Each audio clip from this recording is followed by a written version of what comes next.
are live. We are live. Awesome. I'm going live on my phone over here. Really? Well, not live, but I'm going to watch the video so I can watch the comments. All right.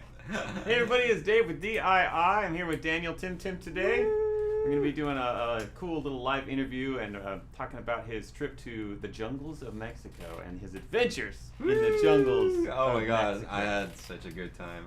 It was just a great experience.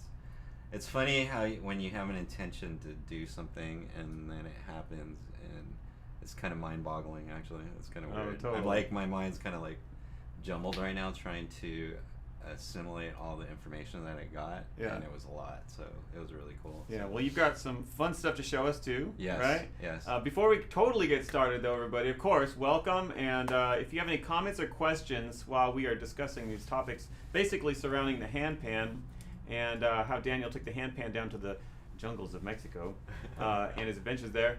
If you have any questions about handpan, traveling with a handpan, that sort of thing, a lot of people do have questions about getting on a plane with a handpan, that sort of thing. Please put it in the comments section. We'll be checking the comments, and we can answer those comments or questions live today for you. So that'll be really cool. It's always super cool to get the interaction too from the audience. And so if you're out there and you have some questions, please feel free to put them in the comments below. All right, also, if you haven't already subscribed to our channel, I believe it's down below on the left over here somewhere. Click that red subscribe word. It's not really a button, it's like a word that says subscribe. And it'd be great to have you as a subscriber. Also, if you haven't liked our Facebook page, you can go to Facebook and look up Dave's Island Instruments and like the Facebook page. And finally, if you haven't been to our website, davesislandinstruments.com, go to the website and you can join our email newsletter and get notifications about events like this today. We're doing the interview with Daniel. Also in the future, we're going to be doing live handpan gatherings and different kind of classes that are going to be going on around the area here in Southern California. So please go to the newsletter and sign up down there. That'd be great to have you. And last but not least, I wanted to mention that we also have online music courses. So if you are interested in learning how to play the handpan, if you just got one, you don't really know what to do with it yet, we've got a thing called the Dii community. You can go to our webpage, you go to the little services tab, click on services, and you'll find the words that say online music courses. Click there, and it's basically just $19.99 a month. It's a total deal.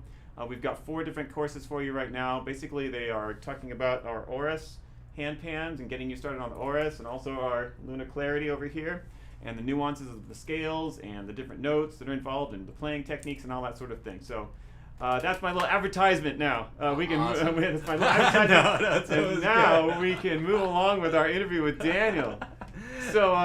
So really quickly, before we talk about your adventures there, when you were thinking about going, were you a little bit nervous? How were you thinking about using, because you're planning on bringing your handpan, right? Yes, absolutely. So were you nervous about taking it on the plane or anything like that? Well, actually, I've been traveling to Europe quite a bit. I do a lot of traveling over the last 10 years, I guess, and in that time frame, in the last couple years, I've been traveling with my handpan, and it's sometimes it's kind of crazy because it is a big I'll show you. This is what I usually pack. It's just like this, okay, and that would be your handpan. So this year, as we get better, you learn how to pack less stuff, and so you can bring your handpan. And usually, in the beginning, I was like, yeah, I think I have it because we only packed 1 bag.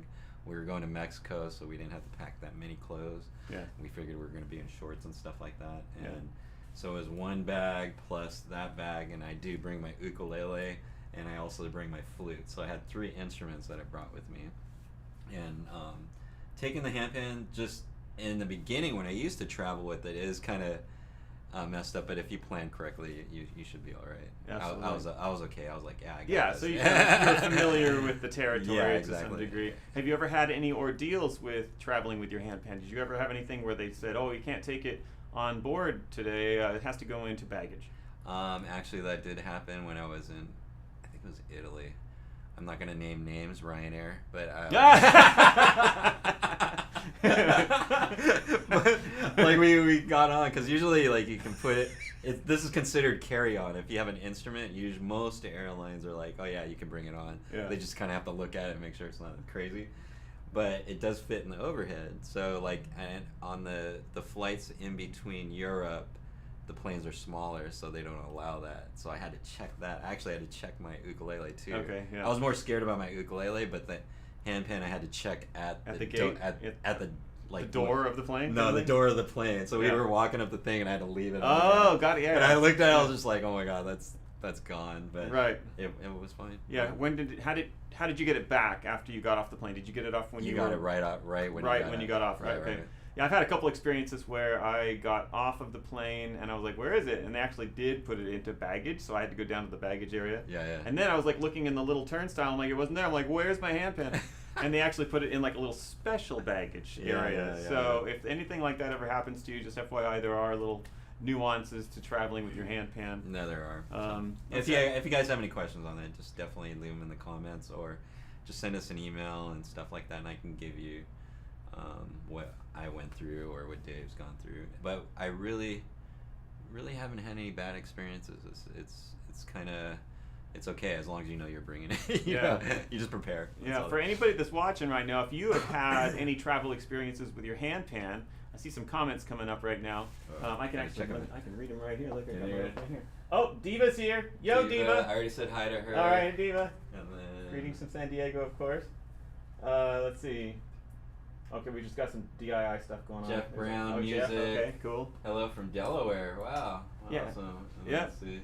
Yeah, cool. But if you guys have any travel experiences with your handpans, feel free to put them in the comments. It can be interesting just to read your version of how you traveled with your handpan, and if you had any troubles or if you had lots of successes with it. So it'd be great. There's one other thing I want to say about that. I had a customer come in just yesterday. He bought a handpan that was made in Iran, and he lives over here in the valley, so it took a while for him to drive here. But his handpan, he said it got damaged on the airline. He had a nice hard case for it and everything like that, and the ding went out of tune, so I tuned it back up for him. But I've seen stuff like that happen before, and I'm led to believe that it's not the case or anything like that that's the problem. It's usually when somebody checks it. The people, the airlines people that are checking it, they have to open the baggage sometimes and check it. I have this feeling that they just pull it out, they set it on the table next to them or whatever they do, put it back in, and sometimes they don't put it back in properly. I've seen several cases like that. So do what you can to be diligent as far as protecting your instrument with a case or a backpack and keeping it with you as much as possible. Occasionally bad things do happen though, and it's very unpredictable, but luckily it sounds like you've had a good experience. I've had, like, it's pretty good. Like I guess I'm versed in it, so I know what to do when I'm traveling. And actually it also makes a good place to put stuff. Like there's a little bit extra room inside, and I put my snorkeling gear. Oh, okay. I put my things, and then actually if you want to put clothes inside of the handpan, you can pack your inside of the handpan with clothes if you wanted to. Totally, because there's that port in the bottom. Yeah. And then also it gives it a little bit of extra protection. You can fit a bunch of stuff inside there as long as it fits through the hole. Yeah. Yep. Socks, shirts, underwear, whatever. Yeah. All right, so now I've actually gone on some adventures with you on a plane before, so I know how you travel. Oh, yeah. And so one thing I want to find out from you, too, is if you did the same thing. So when we went on a trip together, you brought your native flute, and you brought the handpan, the ukulele. And sometimes when you're waiting for the plane in the terminal, just hanging out, sometimes you have to wait 30 minutes or whatever it is for the plane, you pull out your instruments and you start playing. And so tell us about it. Did you do that, and did you have any, adventures with that? On the way there, it depends on like how much time you have between planes. And on the way there, I really didn't have that much time to play. Usually I like to play because people are stressed out. They're like totally stressed out. And then when I do play, like I usually get like, they're like, oh my god, people gather around and they're like wondering, oh actually I did play a little bit. I did play a little bit on the way there, and like people were like, whoa, what's that? And I was like, oh yeah, this is this. But on the way back, we were at when we were in Cancun, and Cancun airport, I guess they say arrive 4 hours early because you never know what's gonna happen. And so we were like actually 6 hours early. And then so we ate, and then I sat down and I started playing, and then there was one group going in the gate, and this guy came up, and he started recording me, and then I stopped, and we talked, and it was awesome. He was like, it was funny because he goes, yeah, I have a flute and I want to play handpan. I go, well, I have my flute in here, and I go, yes, it works. So we just talked, and it was cool. It was like I always have those kind of things because I want to put good vibes out there for people. Yeah. And it's not, I don't busk or anything like that, but it's just to share music with people. It's cool. Yeah, very nice. Yeah. So can you give me a sample of what you might play if you had a handpan in an airport? Just like put a handpan in your lap right now. Let's grab one. All right, hold on. I'll grab. Let me take this one. Yeah, I'll take this one. And like, what's something you would play in the airport just to either relax yourself or just kind of, I don't know. What would you do? Honestly, if you guys take the courses, I always start with just the scale.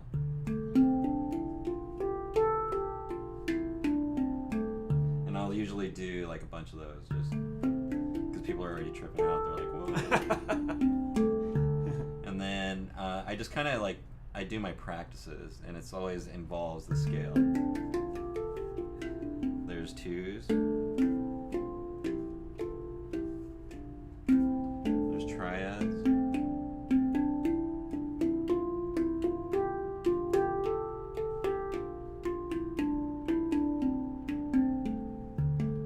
And then you could just keep on doing that over and over and over again. It's just a nice, it's simple, nice, and it just puts good vibrations out there. And then sometimes I get into a jam depending on how I feel. Yeah. And then you can just jam it out. Like if there's like more people that start watching or something like that, I kind of like give them a little bit more and then just go from there. It's fascinating how the handpan can just attract people just from just a couple hits. No, it's hit it a couple times and people are like, what's that? It's pretty awesome. Yeah. And on this trip in Cancun, one of the things is I've been having this journey this year on how to help people with like just sound healing and stuff like that with the instruments, not only the handpan but also the ukulele and the flute, because as you know, music has healing qualities. A lot of people know this already, but how does it really physically help you? And that's what I was researching this year, and how I teach music and stuff like that. And this trip, sometimes you need to get out of your box to understand certain things, and on this trip with my intention, it just happened, and it was pretty awesome. But actually, I have a video if you guys want to watch. Yeah, let's do it. You want to watch a video? I have a video of just a little short. Actually, it's me, and then if you guys listen to the background music, it's actually I'm playing with a shaman. She wanted to play in a pool and have us all in the four directions, north, south, east, and west, and we were playing in a pool. You'll see it at the end, but it was just nice, and you're in a jungle and stuff like that, so that was just one of the experiences that you'll see. So let me play it. You guys can watch it. If you guys have any comments on it, it'd be cool, and then I'll explain what I experienced and what actually happened. So boom, boom. Let me find By the way, while Daniel's queuing that up, I see Roya said, thank you for your help. Really, I love this instrument. Thank you for watching, and we agree. Well, here we go. I think you can hear us. It's on the way to Cancun. This is just on the plane. Yeah, I don't know why they have numbers in Cancun like that. This guy I met, he was a YouTuber. He eats street tacos. They say don't eat the street food, but that's where we stayed. Imagine playing handpan right there. Oh, gorgeous, yeah. It's amazing. Is that morning? That was morning. Okay, yeah. That's where we stayed. Look at that water. So the restaurant, so we went to, which was fun. It's a great spot. Jungle, ruins, live music. They had live music there. Actually, I was talking to this lady. She goes, "Oh yeah, you can just play here." That's the cenote. That's the cenote. Okay. And then Baby turtle. we actually saw these. That was a oh my god. And they had these cool restaurants with cool people that just that you meet. It's just amazing. This is where driving there. On the roads, yeah, they're not full. It's a land.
that was awesome. You know, and I'm not showing this to brag. I'm just showing, like, I like to show it because what you can actually do on vacation, and, you know, having a music experience if that's what you want. And that's kind of the intention that I had, was I want to, like, I love to play in crazy spots like the Pyramid, because the Pyramid is cool because it's, at that point Carrie was like filming me and she said it sounds weird. Like, I go, like, it sounds different, not weird, but just different and nice, you know? And I go, I don't know. And I looked up what the pyramids were made out of, and they're made out of limestone. And limestone, I guess, filters frequencies. It's so weird. And actually, when, like, that story I was talking about, when the guy came up to me that worked there, he actually stood over me, and he goes, "What is that?" Like, he was just, like, he was enamored by it. And I go, "It's a handpan." He goes, "Handpan."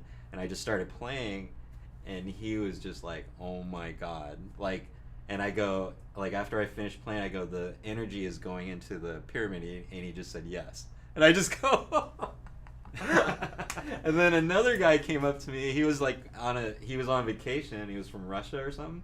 He was filming me at the pyramid, and then he goes, "Hey, excuse me." He goes, "What is that, first of all?" And I go, "It's a handpan." And then he goes, "I just want to thank you, because you made my experience here at the pyramid just even better." And I was like, "Oh my God," it was so good. So that's what I love about the handpan. It's just a sharing instrument. You share vibrations and people can feel it. It's like a vehicle to express emotion or to bond somehow. It's really fascinating. No, it vibrates people, and it gets their attention, because everybody, like I notice, everybody, like, if I play and nobody knows what it is, they want to come up, and the ones that do, they come up and they ask me. It's pretty cool. You know, that's another thing that really kind of, it breaks down barriers too. Like you said, people are willing sometimes just to walk right up and start talking to you. Yeah. Whereas if you were just standing there with your phone, they'd be like, "I'm not gonna talk to you. I don't know who you are." No, and it's like, on vacation, you have that apprehension of meeting new people, but this totally does it. You're like, "Oh, people come up," and they're like, yeah, and you meet the greatest people. It's pretty awesome. And we have some comments. Let me see. Let's see. Oh, we have comments from Ryan. Let me make sure there's not another one. Diva says, "Wow, beautiful." Dave Gerhardt says, "Amazing photos and inspiration. Audio on the video is louder with." Oh, okay.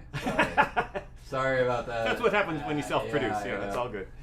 Actually, Roy says, "Actually, I don't have any experience with the instrument. I play other Iranian instruments. That name is sitar." I know the sitar. That's so awesome. Yes, I've heard sitar with the handpan, so you need to come and visit us. Oh, it's gorgeous, yeah. Handpans are magic. Yes. No, and it's not just about the handpan, because I did have my ukulele. I do play my ukulele and the flute, and ukulele, I would say, is my favorite instrument that I like to play, because it was first. But handpan is just a special instrument. And then flute, Miguel, thank you for awesome flute. I'll give a plug. If you guys are looking for flutes, Miguel Singing Medina. Tree Flutes, Miguel Medina. But I got a flute from him. I really didn't know how to play it before, and I just started. I watched some, but on this trip, I really connected with the flute, because I played in that temescal, and oh my God, like, I don't know what it's just amazing. It's like you have to experience that. And then doing, one of the experience was the temescal that we did at the jungle place. And I don't know, I had, like I said, I had the intention for finding out how sound heals you, and that's, in that, it kind of, it showed me the way, and I was like, oh my gosh.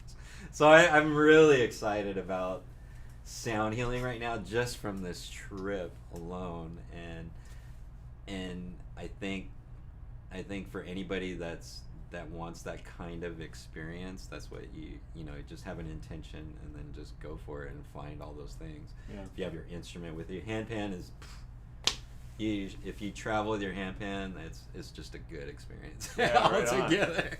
I've got a couple more questions for Yes. you. One of them's going to be caretaking of the instrument when you were down there and that sort of thing, and then the other one I move on to teaching and some of the philosophies you have behind teaching and that sort of thing.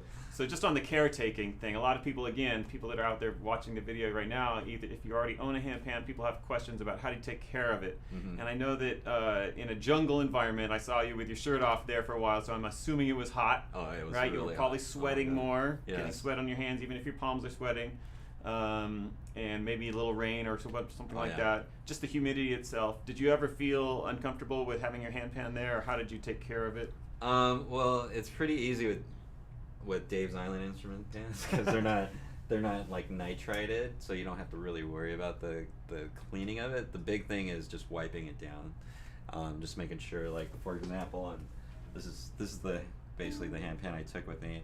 It does have a rubber ring on the inside. I think the most important part is to make sure that you clean this out. Oh yeah, the inside. Because like if the moisture sticks in there, I think on the edges, it has spots where you can get rust that goes through. That's a good point, yeah. But having a powder coated pan is awesome because I could throw it in the water. Pretty much, and then yeah. just wipe it down Yeah. afterwards. You know what I Yeah. mean? And actually, I was trying to do that in that cenote thing because like right there, the rocks were almost low enough where I could sit in the water and like sit there and play, which I wanted to do, but I couldn't get it to sit. Yeah. And I was just like, I'll play on the dock. It was cool. Yeah, this particular coating, this clear powder coating, super durable. Like I've done tests with salt water and acids and lemon juice and everything. It just hardly anything ever happens to it. Yeah. But I know for one thing on the clear like this, if you get sand on it or something like that, it can scratch a little bit. So that's really one suggestion I would have for people. Yeah, just like I wasn't playing too much at the beach. I would play up top on the spot, but like I try to find a shady spot. So usually in the sand is not good because as it gets hot, it goes out of tune. But just cleaning wise is just keep it wiped down. That's basically it. It wasn't like. I guess I'm just used to like traveling with it, so it's not like wasn't a big thing. deal. Yeah, it wasn't a big deal. So I actually had a couple customers tell me that some of our Aris handpans were getting a little discoloration on them. I think both of these people were in Hawaii, by the way, which reminds me of like the jungle tropical climate. And so I did a test. I'm going to have a test put up on YouTube. I went to the ocean. I got some ocean water on it and everything like that. But I did kind of find that salt water, like if you let the salts stay on this, the gold color of the instrument will sometimes just kind of like be affected. The steel itself is fine, but it's the color that changes a little bit. So what I found is that you just need to make sure that you clean off that instrument with like a stainless steel cleaner, like over-the-counter stainless steel cleaner, or just basically make sure you wipe it off after you play it. Yeah.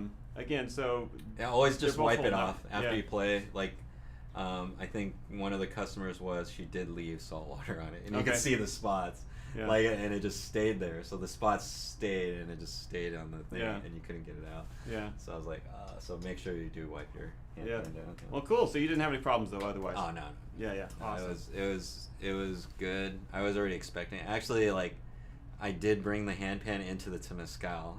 So if you're in there, it's steaming. It's so hot. It's like, oh my god. And like in the beginning, I played, but it just went out of tune, so I couldn't play it anymore. But the flute worked. So right.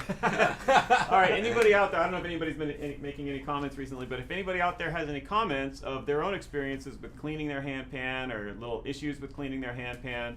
Sometimes people have handpans made by other makers, or one that's like a raw steel, untreated, and they have rust issues. If you have any issues like that, let us know in the comments, and we'll try to answer those questions about how to take care of your handpan while we're here live. Dave Gerhardt, I think I answered your question I didn't really have any problems with traveling. You just have to pre-plan and make sure you call the airlines and make sure, like, especially when you go to check in and go, hey, this is an instrument, I'm bringing it through, it fits in the overhead, and they usually tell you if you can or not. So when you're checking in, ask, and that's at that point. Sometimes like the airlines will say, hey, you have to pay for it to be on the plane. But this last time we were on, what were we on? I forget what airline we were on. Southwest? No, not Southwest. Was it Alaska? Could be. I think it was Alaskan. Yeah. I think it was Alaskan Airlines, actually. I can't remember, but yeah, it wasn't. There was no issues. I had both my ukulele bag and my handpan bag, and it depends on how much stuff you have. Usually, I have another backpack, but I packed less, so I had just a side bag with the handpan, and then Carrie had a personal and my ukulele. So it was perfect. Right. Spread it out a bit. Yeah, spread it out. Pack light though. You got to just pack light. That's nice. All right. So now I want to get involved with your teaching. Yes. And I know that you've been working with the 4 principles. Yes. And you've got probably some exciting news to tell us, maybe about somebody that you met, an author perhaps. I don't know if you want to go there, but I will talk about it.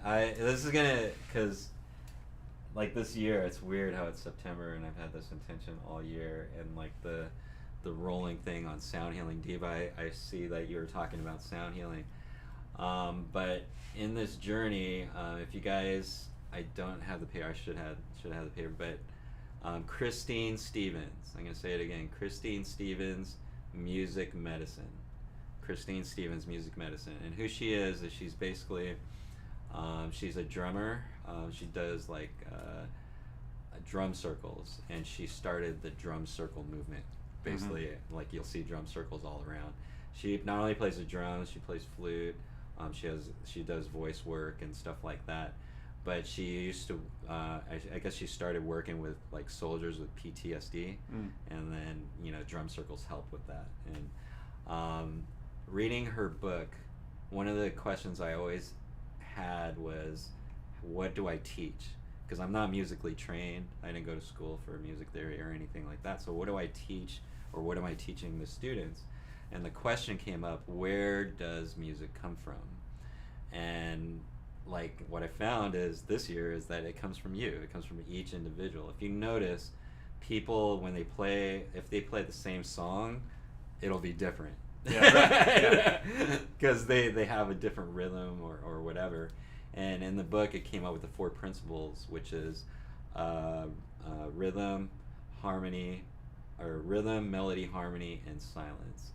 I don't want to go into it too much, but basically you have these 4 principles that you can work on in your music, and it's easier than just trying to go like, this is a C chord and this is like the notes and all that other stuff, because I think there's a bigger meaning to music and why you want to play. I believe people have music in them already, and my goal is to get it out of them.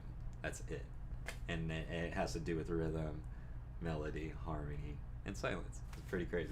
Yeah. And I've been testing it with all my students, ukulele, handpan, and it just makes sense, and it helps them get to where they want to be in a good way. Because sometimes a lot of people will start playing handpan, I can't get it, and then they'll quit right away because they didn't understand the 4 principles. So and so that's what I'm doing. And then actually I met, it's so weird because I read her book at the beginning of this year, and then one of our customers from San Diego, because I know she's from San Diego, bought a handpan, and I go, hey, by the way, do you know who this person is? And they're like, yes. And I just go, what? And they're like, yeah, she's a good friend. I go, I wanted to get a hold of her to tell her, to thank her. Yeah. And he goes, here's her phone number. And I just go, oh my God. And I go, you sure I can call her? And he's like, yeah. I sat on it for like a month. Actually, it took me after the Mexican trip, I called her. And then when I called her, I go, nah, she's not going to answer. She answered. I almost started crying. I started crying. I was like, oh my God. Oh my God, she's answering. And then we talked for like 40 minutes. And then now we're collabing, because what I'm developing, and this is the new thing, is I want to take people on a sound journey, like kind of like a sound bath, but just to help them power their chakras. Actually, it's to help them find their song that helps them with their life dance, which is really crazy. Like, we're all dancing through life, and sometimes we dance without a song, which I feel is very bad. I don't feel the rhythm. Or maybe you dance with a bad song. Yeah, maybe. I don't know. But just finding it, because everybody has music. It's weird. Like last time, like for handpan, like I sell a lot of the handpans, and I talk to all these people, everybody coming in, and the handpan, as you guys know, is not it's an investment. But people come in here, and out of 10 people, and the last 10 people that bought a handpan, they didn't play music, they just heard it, and that caused them to throw down a couple $1,000s. And I just go, there's something crazy about the handpan. And what I found is it's kind of a trigger, because we all have music, and it's a trigger for that music. There's a vibration in there that you have that triggers it when the handpan does it, which is pretty crazy. I don't have scientific knowledge on that, but just from what I see and what I just go, wow, yeah. People have music in them, and it gets triggered by some type of instrument. Me, it was the ukulele. I just didn't even know about the handpan before, and it was actually this note that hit me. That note went straight to my ear and then straight to my nose. Perfect. Awesome. I was like, all right, I'm good. I want to play music. So speaking of finding your instrument, right? We actually had a question on here from Roya. Yeah. Roya, I believe, was asking, how do I find the right handpan? And can you help me? Is what Roya just said. Absolutely. So Daniel could definitely help you. Send us a message. I can absolutely help you on that. Like, if you want to, of course, I got to push Dii, but there's a lot of beautiful instruments out there, and usually, like, I've read somewhere that instruments do pick you, and when people do come in here to try out handpans, all I do is I just explain, like, the handpans, which ones, what they are and stuff like that, and I let them sit with it, and then usually the one that they keep going back to is the one that they want. It's like you can watch it. They'll just gravitate. They'll start playing this one, and they'll play one, and then they'll put another one, and then I'll watch them. Once they go to the next one, if they look at the other one, then they're already going, oh yeah, this one definitely resonates with me. So it is a matter of, like, if you're checking out handpan players, I would definitely check them out. We do, like, if you're not close to here, I can do a video call with you where I can put all the handpans just like this, and then, like, you can hopefully feel the sound, and then it'll speak to you once you do it. Everybody does it. It's like, oh, I love this one. Yeah. Right? And it could be the same Luna, but I like this one for some reason. And it just speaks to it. One thing I'm pretty proud of here at Dii too is I'm the one who tunes the drums, so I know everything about them. I make them, I tune them. Daniel helps to sell them and do all sorts of fun stuff here at the Dii. Helps behind the scenes with all the videos. And so That's so great. We're both really involved with this considerably, so we know all the ins and outs of handpans. But one thing I'm really proud of is that at our what we offer here is we offer not just one style of handpan. Some makers only make kind of like one. So we have basically the three options, which is the satin, the Luna Clarity, which is the one you had earlier, and then the Oris. And each of them has a slightly different sound. And later this year, actually, I'm going to be maybe exploring a nitrided handpan as well. Dave's little specials. Yeah. So that might come into the mix in the next few months. I made nitrided handpans, I don't know, in the years past, and I called it the Gaia. So I'm thinking about doing a reintroduction, but Secrets. Yeah, secret stuff. Come visit us next week, and we might tell you the secrets. But we do have our anniversary. Oh, that's right. We've got the anniversary sale. Anniversary sale next week. That's right. It's coming up. I had a little piece of paper on it, but I forgot to bring it up. Oh, that's okay. Yeah, no, we've got our anniversary. Is it next week? Literally? It's next week. Next week, our anniversary sale. It's going to be what, like 11 to 5, I believe. We're going to have a special page with handpans, with different scales, even, and different options and that sort of thing, discounts and lots of stuff. So check it out next week. You can either come here to the store and meet us in person in the parking lot, 12 to 5, or you can check us out online. So I almost forgot about that. We'll be jamming ukulele at 11, so if you guys want to come by and jam some ukulele, or just come check out the handpans, that's probably a good time to do it. We usually have fun on our anniversaries. Yeah. We hang out here all day. Right, Jackie? Jackie's here, too. Jackie's here. The boss is watching us. Right. Make sure we're doing a good thing. Yeah. So getting back to the teaching and the 4 principles, you've been teaching for a while. You also teach. Daniel also teaches virtually. So especially during the pandemic, everything had to be virtual. Yes. So did you notice any difference in connecting with people virtually versus in person? Do you still think you're able to connect pretty well either way? I'll tell you this story. a student that started on COVID for ukulele. It's funny, and it was a Zoom call, right? And I met her dad in person, but I never met her. And she's like 12 years old, and she's been working with me for the past year. And just recently, it was like about a month ago, I met her in person, and like, it's kind of funny, like the Zoom calls going to the person. It is different, but it helped because I already knew her when I did go in person. But whether it was in person or not, I think we could still do the same thing, because now she's pretty good, and that was just from the Zoom calls, and it wasn't even a personal experience. So, you know, each to their own. The thing about Zoom calls is we really can't play with each other, but once you do play with each other, that's the one thing that I want to happen, is two people playing together, because once that happens, like, it's easy to play by yourself, but once you're sharing music, it's an experience. At first, I didn't like it. Like, it was like, if Dave would play with me on the handpan, but if I would play, I only play for a minute. You know what I mean? And I would stop because it was too weird. Because you can feel what he's doing. Yeah. You're like, whoa, this is weird. Like, Yeah. But you have to get more and more of that, and I think for me, my goal is to just offer those experiences for people, because they don't get it enough. You have to do it a lot. You have to like be able to do it a lot to get comfortable, and so to provide that environment to actually mess up is what I'm trying to do. Yeah. Hey, would you be interested in just like jamming with me for a little bit? Oh yeah, totally. So I've got an ohm drum back here. I don't know if anybody out there knows what the ohm drum is, but the ohm drum is something we make special here at Dii, and nobody else really makes this. Me and Graham Doe from happydrum.com went in on this together. So Graham makes tongue drums, and I made handpans, and we both worked together for a little while, and next thing you know, we created the ohm drum. So it's a combination of a handpan on top and an ohm drum on the bottom, and like I said, this is pretty much, nobody else makes this. There are literally just a few dozen maybe that we've ever made, if that.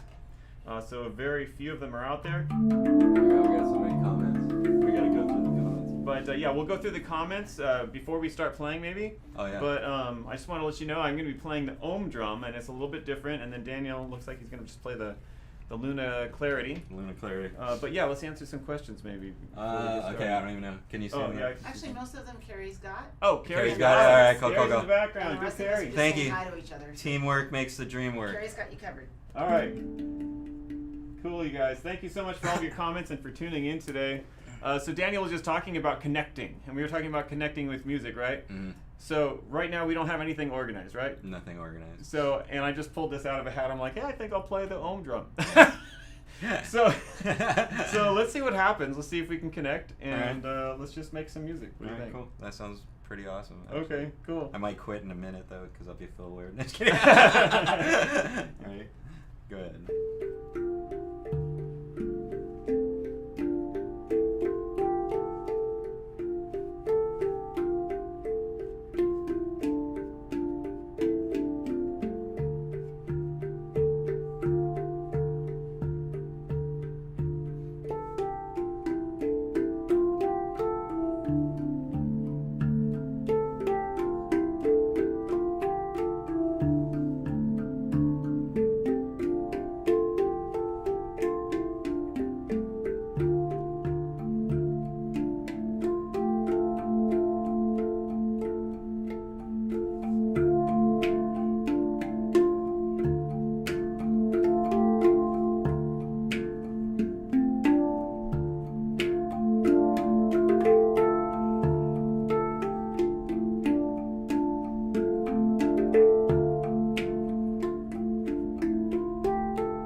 Awesome. Yeah. That's great. Oh my God. Well,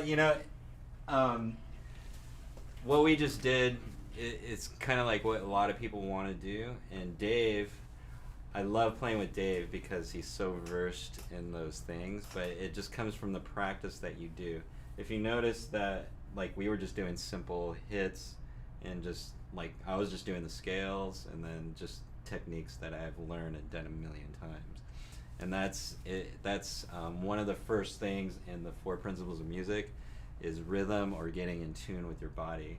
And like, it's funny because the students always tell me this. They're like, I just practice right before the lesson. Yeah. And so, like, rhythm, it's not like a one-time deal. It's like an everyday thing. If you know, like, one of the things, I'll give you the first part of the 4 principles is rhythm. And I'll ask this question: when was the last time you listened to your heartbeat? And it's funny because we tend to think that we follow our heart, but we never listen to it. And I think in music we try to learn all these external stuff, but it starts with you first. And you have to get in tune with your body. Like, for example, with the ukulele, like, my left hand didn't work, and I knew I had to get that in tune. Like, my mind had to be in touch with my fingertip. You know what I mean? Yeah. Like, at the speed of thought, boom, boom. Sure. So all it takes is practice.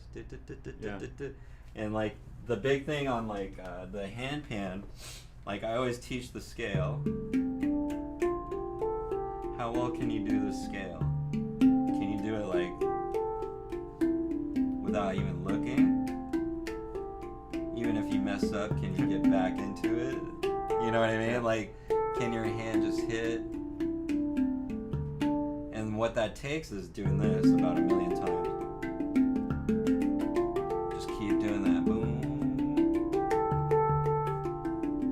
And then all those other techniques that you can do, you just practice those.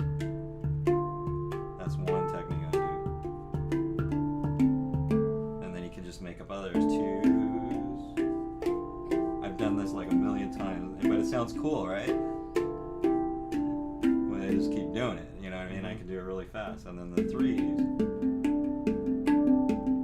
Actually, I was doing the lessons with Dave, and we have some cool stuff coming up. So, how to do some pattern playing, which is basically how I play.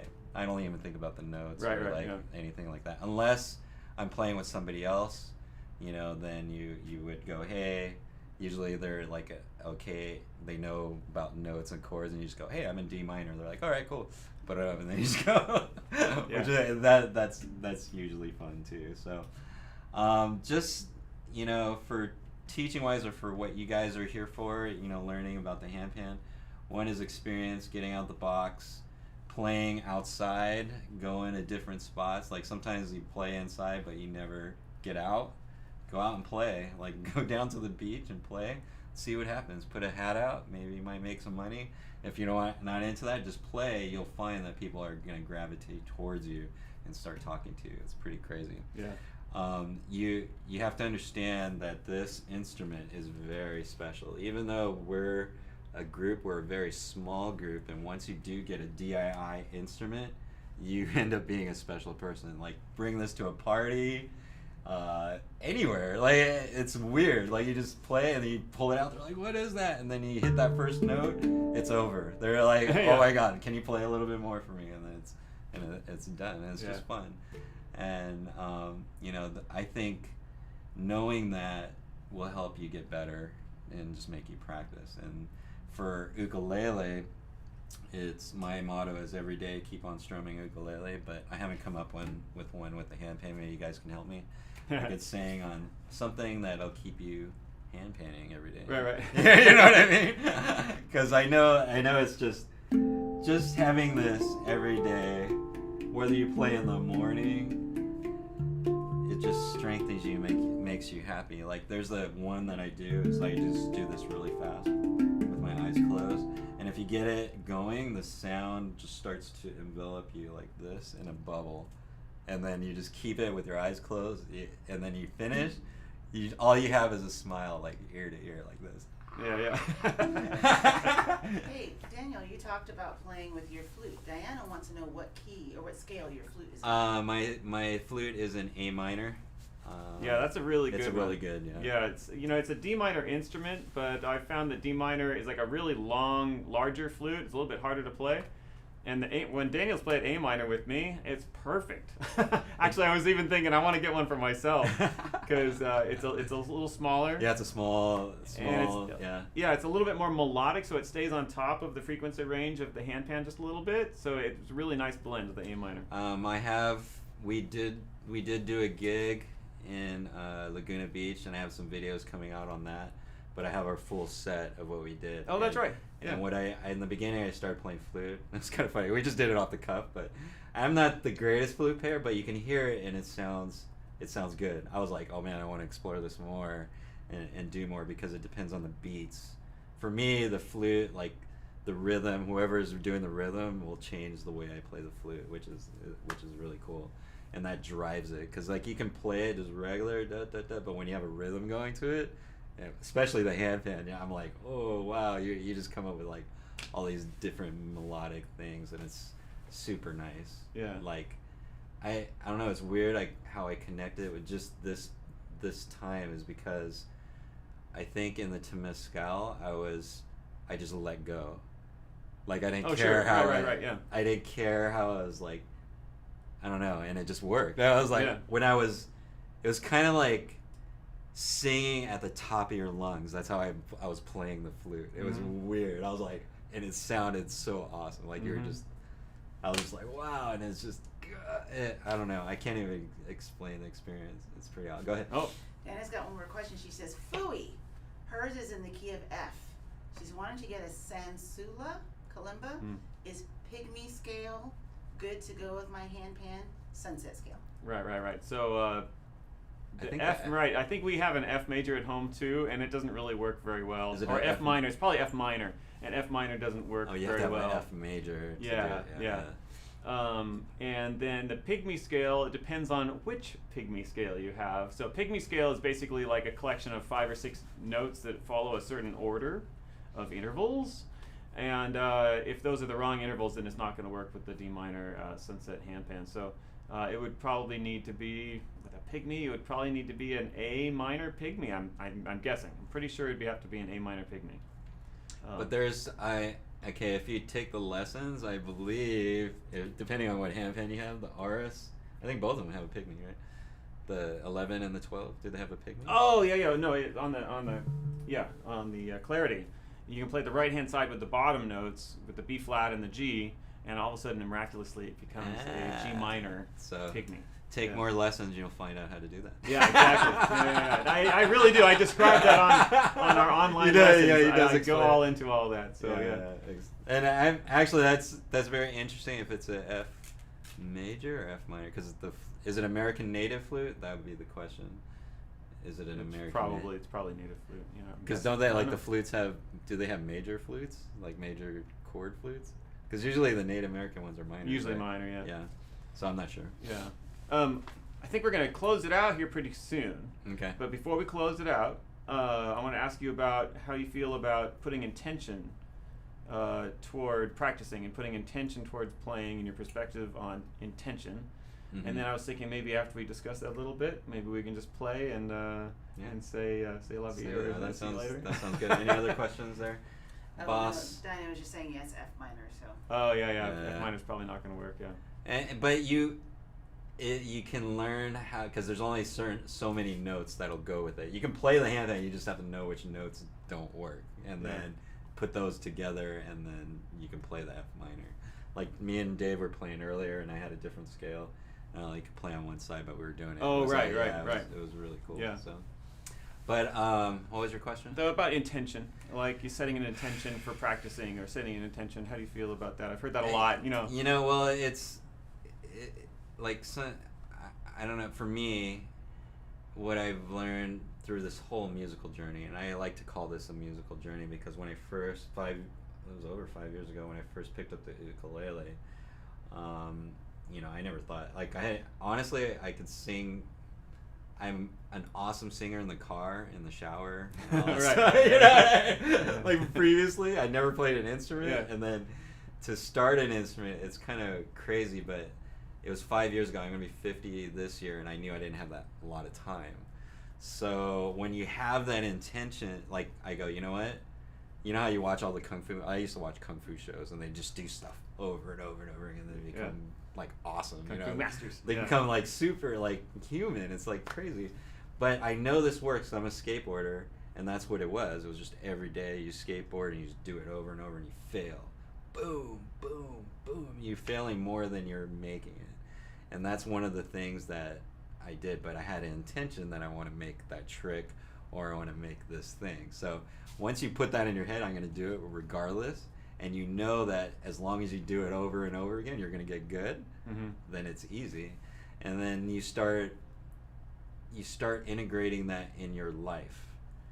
Like they say, if you do one, like how you do one thing is how you do all things.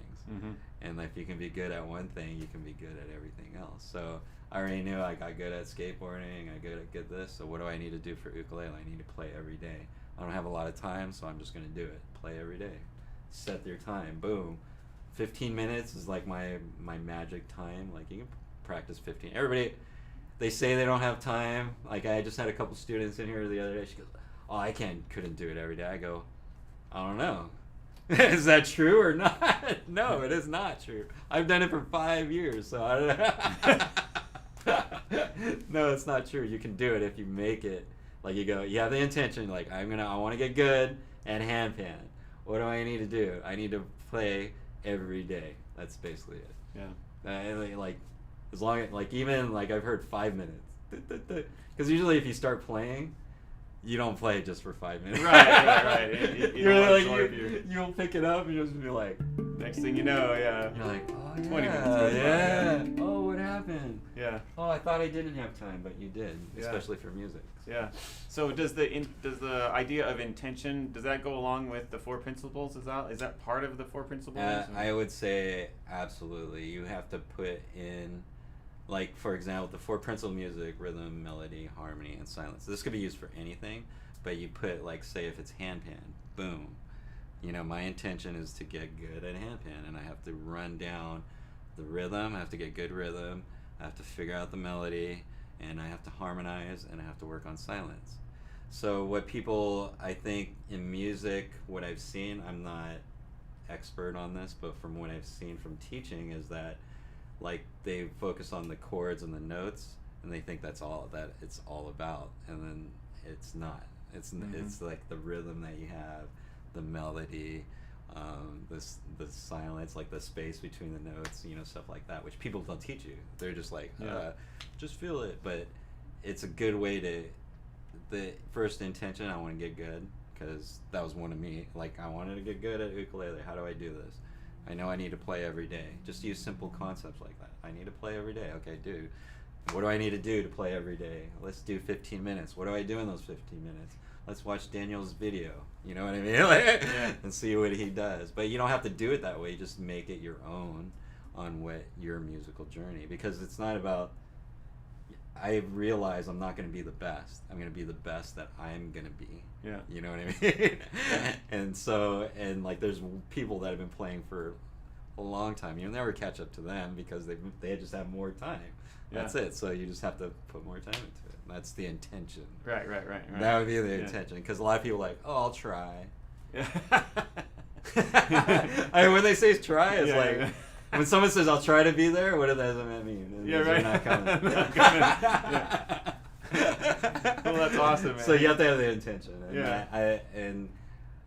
If anything, after my 50 years of experience, I learned that I know nothing, but I know I can learn stuff by just doing it over and over again. You're amazing with intention, actually. I mean, because I've seen you just try new things since I've known you, and you just keep getting better at every single thing. It's hilarious. It's just amazing. You're just like, I think I want to do that. Next thing I know, you're doing it. So well, life is beautiful.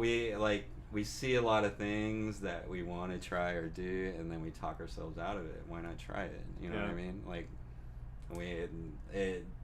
music to me, like the sounds that you can make and the way that you can make people feel, like I'm just finding out that benefit, and it just gets greater and greater because sharing your vibes and helping, like, almost being an example of what people want, you know what I mean? And then teaching them how to do it. It's just the greatest feeling in the world. I don't know. Yeah. That's just me, I guess. I don't Yeah. know. Well, I've got a lot of gratitude for you, and I feel super blessed to know you, because just let me tell you, everybody out there in the world, that Daniel, he is, like we were talking about the intentions and stuff like that, and just allowing ideas to flow and creating and trying new things.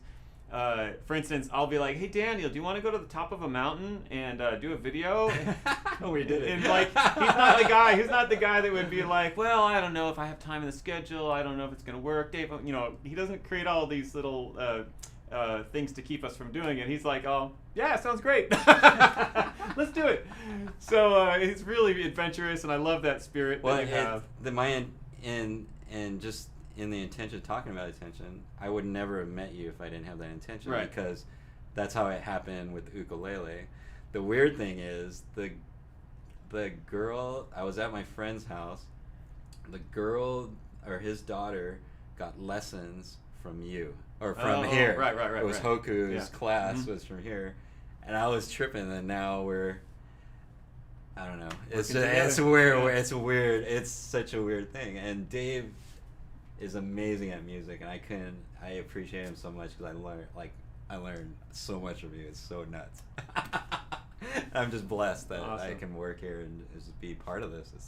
It's amazing. It's Terrific. such amazing. Well, I never thought thank this you. in Yeah. a million years. Or I never thought I would be this way. Yeah, right. Totally I different. didn't, right? I didn't have an Yeah. intention to be a music teacher, but when I started playing music, it just happened. Here it is. Yeah, here you are. It's like super cool. So. Well, that's wonderful. Thank you so much for sharing your adventures in the jungles of I Mexico love with it. us. I just hope it inspires people, just to get out there, share your music, especially nowadays. Like, there's so much craziness in life, and I think we need more music in our life, just to, I'm sure everybody here will agree with me on that. So, Yeah. yeah. Well, I think I want to play the ohm drum again. All right, let's do this. Okay. I don't know, is there any more questions? Oh, that's right. Before we leave, I don't know if anybody's still watching here, because it's been a while, but I was just kind of wondering, if we were to try a different time for one of our live shows, what would be a preferred time? You could just write that into the comments, like the day and time. Or you could say something like Friday's evening, or anything like that. I'm just kind of interested to know if we could do a quick poll. If anybody's watching, just say, "Hey, I'm interested, or I'm available. The best time for me would be Thursdays at 6. Or, you know what I mean? Or mornings. Who knows? So it'd be just interesting to find out from you, if we had another option for a live show, what time we could put that on, and have you guys tune in to watch it. I guess that's it for us for now. We're going to play, and I don't know how we're going to end it, because you'll have to reach over and click the button, right? I can't. Well, I mean, Okay. we could play. And then... We can just play and then stand. Yeah, okay. All right, that's Cool. All right, everybody, thank you so much for tuning in. Yeah, happy Saturday, everybody.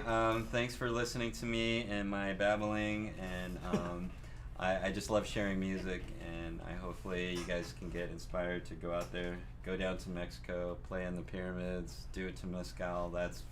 It's an amazing thing if you guys haven't done that, and just enjoy. So. Right on. Let's do this. This is going to be fun.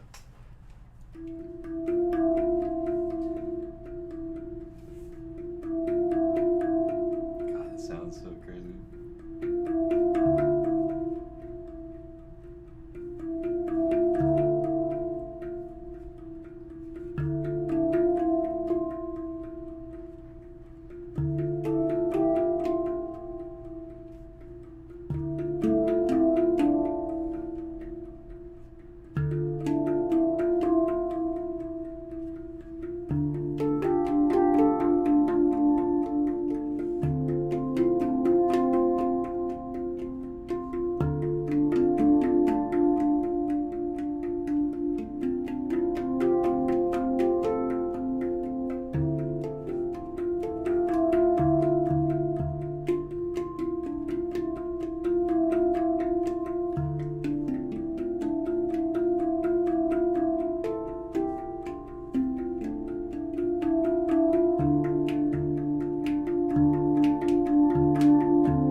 Yeah. Nice.